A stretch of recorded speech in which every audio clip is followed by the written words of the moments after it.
Alright, well, I decided to go ahead and do a screwdriver to pop video. So I have the balloon from Ideal. It's a nice and firm. But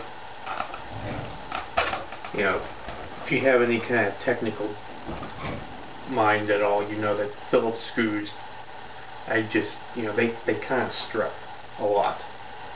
So, but they have a nice sharp point on the screwdriver head. So let's go see what happens when the screwdriver and the balloon meet.